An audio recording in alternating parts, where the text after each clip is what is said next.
Tapi dalam ni kita kata apa? Aku naik saksi. Saksi apa? Kau tengok apa? Kenapa orang menggunakan saksi? Walaupun ada kata aku mengaku, tapi asyhadu ni saksi. Maknanya dia kalau translate, dia saksi. Bukan pengakuan. Saksi. Saksi ni apa? Dia kata, bukan rekod. Bukan. Ni saksi ni macam mana? Dia terangkan dia lah. Dia kata generally dia faham lah. Tapi dia kata nanti lepas ni dia kena belajar juga lah. Dia kata dari basic dia boleh faham. Tapi kena masuk kelas. Betul lah tu cara dia cakap tu. Sekarang dia jadi Bilal. Dekat surau UPM. Jadi Bilal tu. Umur dia kan. Dah lama lah jadi Bilal. Orang yang lahir Islam takkan subuh kat surau. Dia boleh datang subuh kat surau. Sebagus tu. Ini asal utama. Maknanya kalau dia nak masuk Islam, kalau kita lahir Islam, kita tak wajib mengucap dah. Sebab apa lahir kita Islam. Walaupun ada khilaf ulama kata, kurang-kurangnya mesti mengucap sekali di luar sembahyang. Untuk mengesahkan Islam. Itu ada perbezaan pendapat. Tapi pendapat yang utama kata, kalau keluar itu lahir daripada perut muslimah, orang perempuan Islam, dia dah Islam dah. Walaupun perempuan ni berzina dengan orang bukan Islam, lahir baby daripada perut dia dikira Islam. Okey. Kalau lelaki Islam berzina dengan orang perempuan bukan Islam, lahir daripada perut bukan Islam, anak tu jadi apa? Anak Islam ke tak? Bapa Islam berzina dengan bukan Islam, mengandung. Jadi anak yang keluar tu Islam ke tak? Tak Islam. Kenapa tak Islam? Dia ikut mak. Syariat agama ni dia ikut mak. Walaupun mak dia ni berzina dengan bukan Islam, tak semayang, tak apa. Asalkan dia tak murtad, dia lahir, dia Islam. Islam. Kan ada orang begitu kan. Nak tahu pergilah hospital, tengok hospital. Anak-anak yang kita boleh ambil anak angkat tu, berapa ramai tu. Bapak bangsa ni, mak bangsa ni, bapak bangsa ni, mak bangsa ni. Dan anak tinggal. Nak ambil anak angkat ni. Itu orang ambil anak angkat. Tapi masalah aurat tu yang fikir betul lah. Masalah ni, masalah aurat yang payah sikit. Nanti besok dia besar, kita nak gini, nak gitu, payah. Itu je masalah dia. Okey. Kecuali ianya menyebut dengan lidahnya akan dua kalimat tu. Jadi disyaratkan ucap. Tak boleh ucap dalam hati. Disyaratkan sebut. Ini sebut ni. Apa syarat yang mengesahkan sebut? Mesti ada orang dengar. Ini kena sebut. Tak boleh, tak apalah saya baca dalam hati. Tak boleh. Dia boleh sebut. Kalau kita pergi pejabat perkim, wilayah kan, Kerajaan Ipoh. Dulu masa saya di sini, saya aktif perkim ni. So saya selalu pergi sana. Dekat belakang ni tempat meja mengucap ni. Dekat belakang ni, ada dua kalimah syahadat bahasa Jepun, yang saya nampak lah. Bahasa Kemboja, bahasa Filipin, bahasa Bangladesh, yang saya ingat lah. Apa lagi? Bahasa Cina yang ada lah. Bahasa India pun ada. Kat belakang. Dia buat satu banner yang besar tau. Jadi, bila ustaz yang perkim ni, dia explain. Kalau orang Filipin, dia tak faham bahasa Inggeris, dia mengucap bahasa Filipin lah. Maknanya dia punya makna tu. Nak boleh faham tu, dia cakap bahasa Filipin. Asyhadu an la ilaha illallah ni memang bahasa Arab tu lah. Kadang-kadang dia orang ni cakap putih yang patah dulu. Jadi mereka dah pastikan makna pada bahasa Filipin ialah ni. Jadi kalau dia nak Islam, dia kena bahasa Filipin, dia nak cakap itu. Syarat dia mesti faham apa dia cakap. Lepas tu kalau kita Islamkan orang, kita mestilah beri faham apa makna dia. Dulu surau lama saya ni dekat apartment ni, kita Islamkan dua orang lah. Orang yang nama Kelvin tu, orang lagi orang Jepun. Ini kahwin dengan orang Pakistan. Orang lagi kita Islamkan, saya Islamkan dulu, orang Portugis. Nama dia Debrah. Saya ingat lagi. Nama Debrah. Orang Jepun ni dia nak kahwin dengan orang Pakistan. Saya tak tahulah siapa yang recommend ni. Siapa recommend ni? Saya ingat. Saya ingat ada orang kawan yang recommend. Saya nak panggil kawan saya yang pernah ke Jepun. Saya ada kawan pernah ke Jepun. Dulu saya kerja tahun berapa tahun 85 sampai tahun 96. Saya kerja dengan anak syarikat yang joint venture dengan Jepun. Electrocon Kinki Communication nama dia. Jadi ada kawan kami dihantar ke Jepun 6 bulan untuk belajar bahasa Jepun. Lepas tu duduk 6 bulan lagi belajar peralatan. Japanese peralatan lah. Communication. Jadi saya cakap budak tu, nanti kau boleh datang ni ada orang Jepun Islam, kau explain dengan dia lah. Tapi dia pun, ya, dia dah meninggal lah. Dia meninggal 3 tahun lalu. Kawan saya ni. Jadi bila saya tanya orang yang recommend ni, saya kata dia boleh faham bahasa Inggeris tak? Boleh. Saya bantai dah cakap dengan Inggeris yang berterabur, saya tengok lah. Saya cakap, saya tulis apa nak cakap. Lepas tu saya pas abang saya dia mahir bahasa Inggeris. Dia duduk dekat Manchester 6 tahun. 5 tahun belajar. Jadi dia mahir bahasa Inggeris. Jadi saya suruh dia betulkan lah. Lepas tu saya tengok apa yang dia betulkan, saya cakap dia. Dia kata dia boleh faham. Okey, dia boleh faham. Japanese. Tu pengalaman yang bagus kat sini lah. Dekat flat yang apartment tu kat bawah. Dia kena ucap. Dia kena sebut. Dia kena yakin. Dia kena faham. Ada seorang dulu, orang putih. Nama dia John Bradley Stock. Saya bukan ingat nama dia. John Bradley Stock. Orang Australia, umur 19 tahun.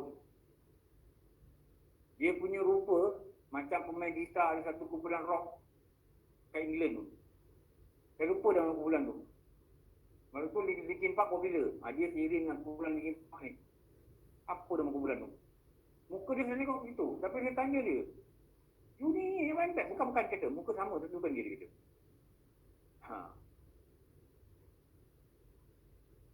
Yang saya sedih kenangan dengan dia apa tau? Dia ambil saya dekat rumah. Lepas tu dia bawa saya pergi ke Kelang, rumah bakal mak mentua dia. Saya ajak orang muzik kat sana. Lepas tu bila balik dekat Kubang, ada rock block.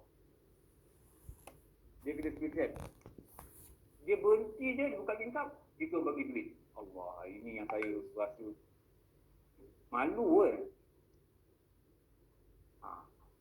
malu Mereka siapa jaya begini, bapak saya kata.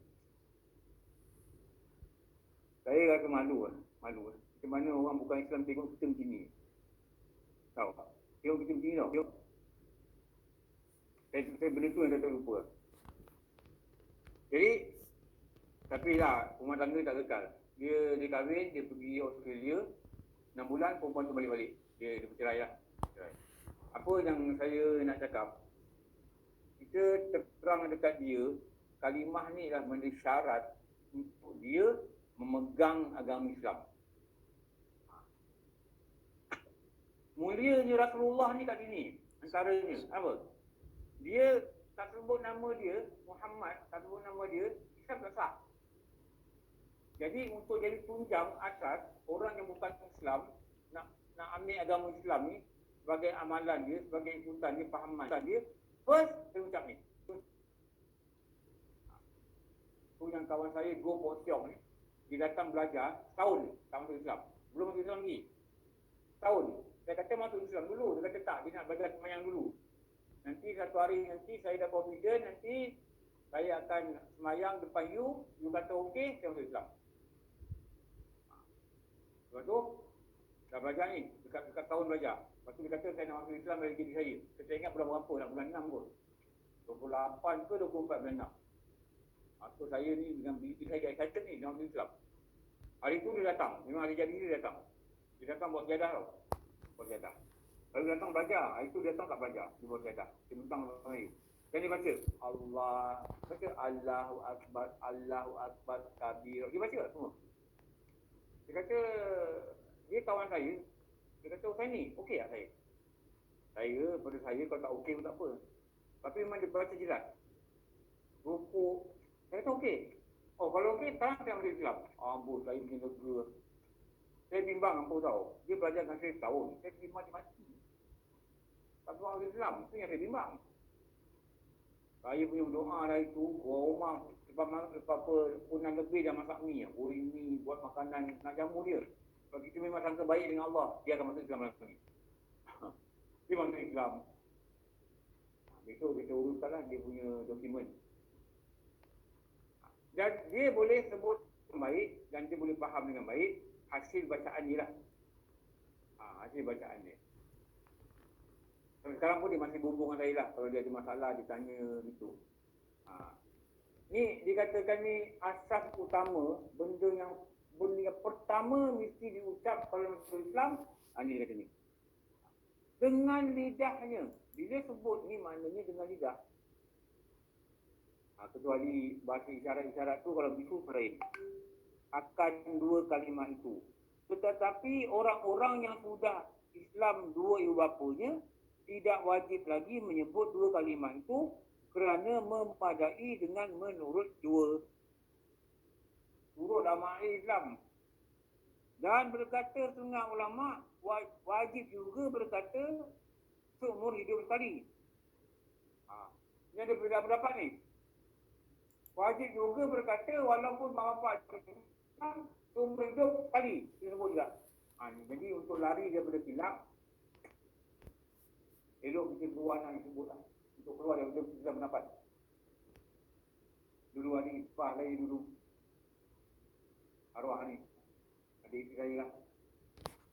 Kami kalau jumpa dulu saya baru kahwin kan. Memang kami banyak cerita pasal benda-benda ni lah. Agama kan, haji-haji. Dia dulu dia ikut tabligh. Jadi dia kata ada guru-guru di India yang datang ke Indonesia ni. Kebanyakan mereka ni mahir hadis. Memang kalau nak jumpa guru-guru hadis kat India, mereka memang mahir hadis. Dia kata ada satu hadis dia dengar ada guru-guru ni. Dia kata apa? Siapa yang mengajar anak dia kalimah la ilaha illallah, dia cakap saya tahu. Sebelum dia pandai cakap apa-apa perkataan, dan dia boleh menyebut la ilaha illallah sebelum dia menyebut apa-apa perkataan, Allah akan ampunkan dosa dia yang sekarang dan akan datang. Dan yang terdahulu. Dia kata ada hadis dia. Dia kata dia tak dengar. Dia dengar dari ulama India. Kebanyakan anak kita apa perkataan pertama yang dia pandai? Saya tanyalah. Mama, papa. Mama, mami, daddy, Mama, baba, mama, mak. Betul tak? Dia bukan kata la ilaha illallah dulu. Daddy. Itu yang apa? Ya. Ibu. Ini yang daripada dulu. Bukan salah, tak salah. Tapi itu yang diipah dia dulu. Dia kata siapa yang anak dia first kalimah la ilaha illallah, Allah pun akan dosa bapak dia. Tu ajar lalu. Ajar dia sebut begitu. Tak apalah, walaupun jadi puasa keempat kelima pun tak apalah. Tapi kecil-kecil ajar dia. La ilaha illallah, la ilaha. Ajar dia. Dan bila kita sebut handphone, habis tu ada handphone, kipas, kan budak-budak terapi kan dia ajar gitu kan. Biru, merah, tak apa. Tapi apa salah kita tunjuk kalimah ni? La ilaha illallah. Tunjuk je lah, walaupun tak faham tak apa. 4-5 tahun mana faham tu lah.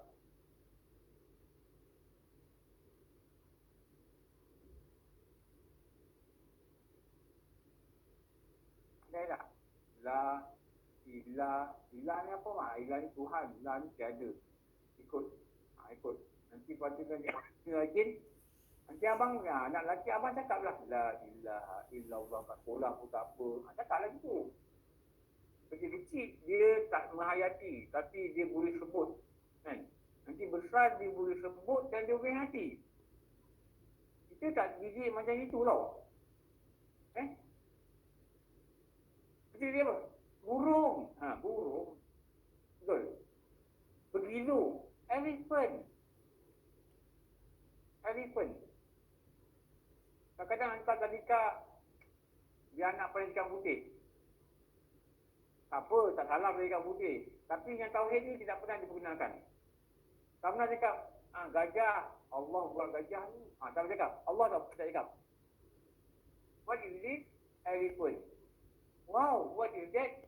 Monkey, mama. Monkey. Betul? Ya, orang lain yang cari gini. Orang gini cari gini. Di mana Allah yang mencipta monkey ni? Tak sebut. Tak sebut.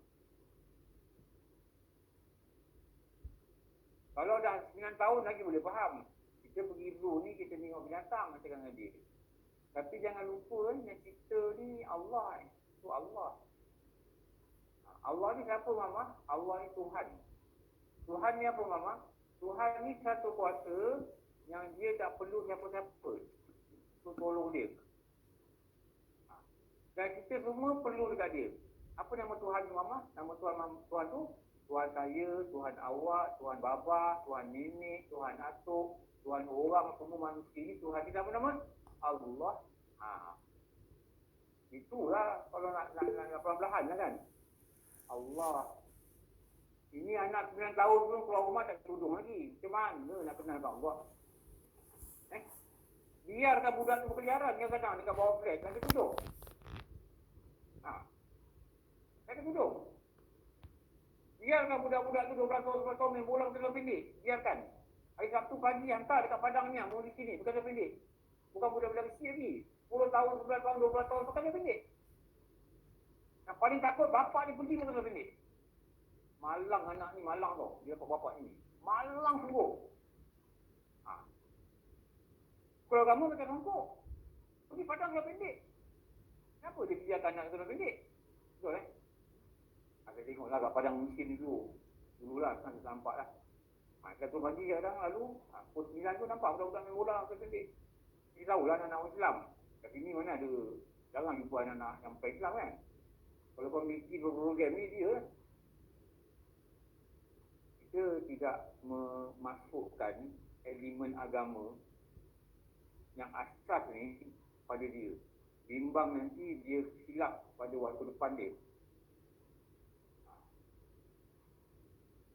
Petang sekolah agama, pagi sekolah kebangsaan. Petang tak boleh pergi sekolah agama lah, kenapa? Kawan ajak main bola kat sekolah. Tak pergi sekolah agama. Tak pergi sekolah agama, kenapa? Skor kurikulum, tak pergi sekolah agama. Betul? Dah lah kat rumah tak ajar, pergi sekolah agama pun tak nak. Dan kita tak apa-apa. Ni 10 minggu tak pergi sekolah agama. Ni nak periksa penggal. 10 minggu tak pergi sekolah agama. Tengok. Kenapa? Nak periksa penggal. Iyalah periksa penggal dulu, betul Pergilah sekolah agama. Pergi sekolah penggal lah.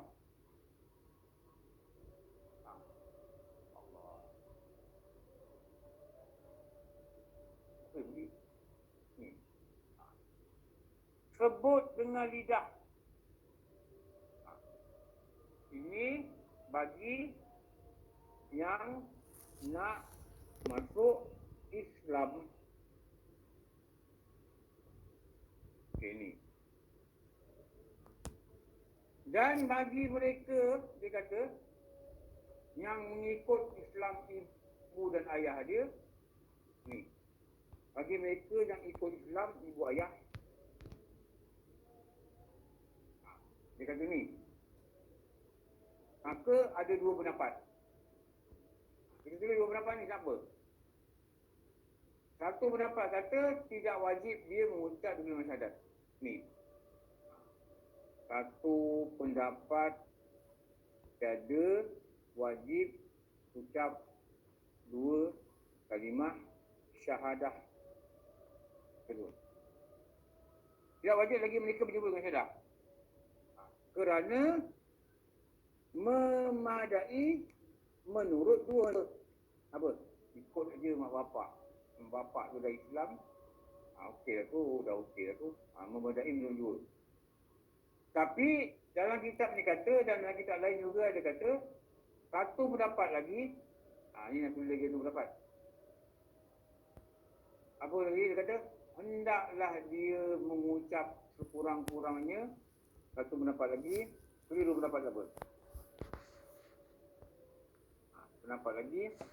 Hendaklah anak itu mengucap sekurang-kurangnya sekali seumur hidup.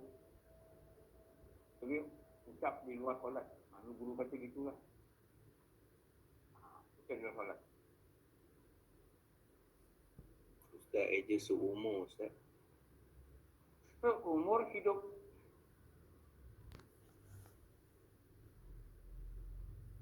Apa idealnya kata? Okey. Tengok ni.